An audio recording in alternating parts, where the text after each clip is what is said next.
US President Donald Trump says the United States will run Venezuela for the foreseeable future, following the capture of the country's leader, Nicolas Maduro, and his wife. The US bombed the capital of Caracas and other locations in a lightning military operation in the early hours of the morning local time, which lasted for 2 hours and 20 minutes. Military sites in the capital were hit and Venezuelan air defense systems dismantled before US special forces captured President Maduro, flying him out of the capital in a helicopter. Now, the US president has shared an image online of what appears to be the Venezuelan leader.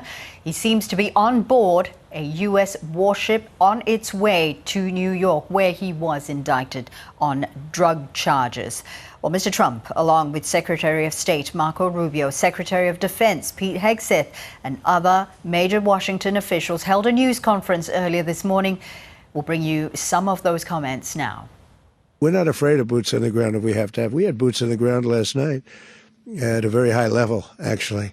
We're not afraid of it. We don't mind saying it, but we're going to make sure that that country is run properly. We're not doing this in vain. This is a very dangerous attack. This is an attack that could have gone very, very badly, We could have lost a lot of people last night. We could have lost a lot of dignity. We could have lost a lot of equipment. The equipment is less important, but we could have lost a lot, and we're going to make sure that this is proper.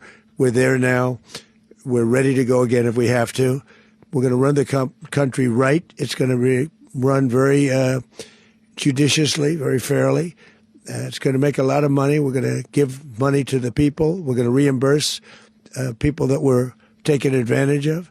Let's get more on this story with our North America correspondent, Rachel Clayton, who joins us now from Washington, D.C. Rachel, just outline for us what actually unfolded overnight.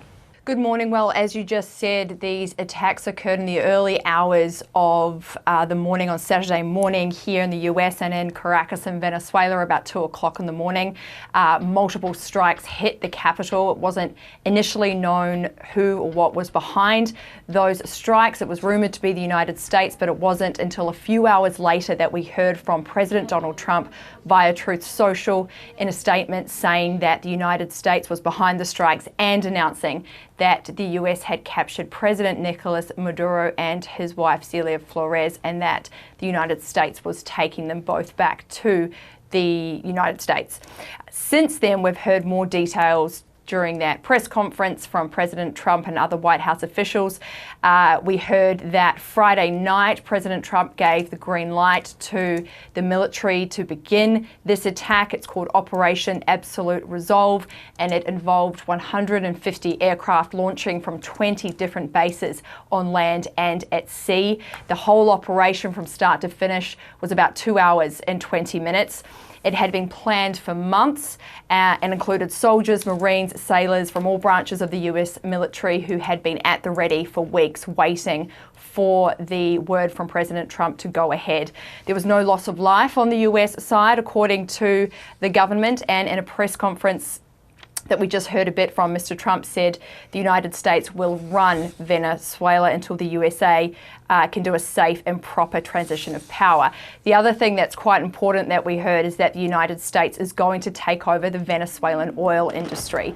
President Trump has continued to accuse President Maduro of stealing American oil from the country by nationalizing the oil reserves and the oil companies in the country. He says that US oil companies are now going to go into Venezuela, run those oil fields, and that the US will sell oil to other countries, including Russia and China.